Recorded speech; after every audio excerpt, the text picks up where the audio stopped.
ផុតអសានណាវ៉ាតកម្ពុជាសម្រេចបិទការនាំចូលបន្លែនិងផ្លែឈើរបស់ថៃតាមព្រំដែនទាំងអស់ដើម្បីឆ្លើយតបការគំរាមកំហែងនិងប្រមាថរបស់យោធាថៃ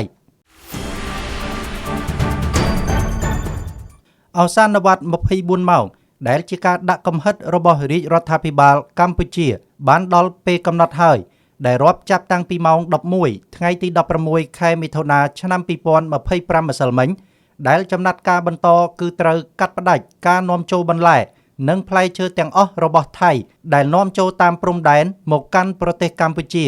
ដើម្បីជាការឆ្លើយតបចំពោះការគំរាមកំហែងនិងប្រមាថរបស់ក្រមយោធាថៃក្រោយស្ថានភាពតានតឹងដាក់គ្នាលើបញ្ហាព្រំដែនប្រទេសទាំងពីរដែលបង្កឡើងដោយភាគីថៃ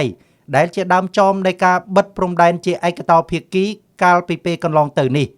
គួរបញ្ជាក់ថានៅវេលាម៉ោង11ព្រឹកថ្ងៃទី17ខែមិថុនាឆ្នាំ2025នេះនៅតាមច្រកទ្វារព្រំដែនទាំងអស់របស់កម្ពុជាជាមួយប្រទេសថៃបានបិទចោលទាំងស្រុងនៅការនាំចូលបន្លែនិងផ្លែឈើគ្រប់ប្រភេទដែលនាំចូលពីប្រទេសថៃចូលមកក្នុងប្រទេសកម្ពុជា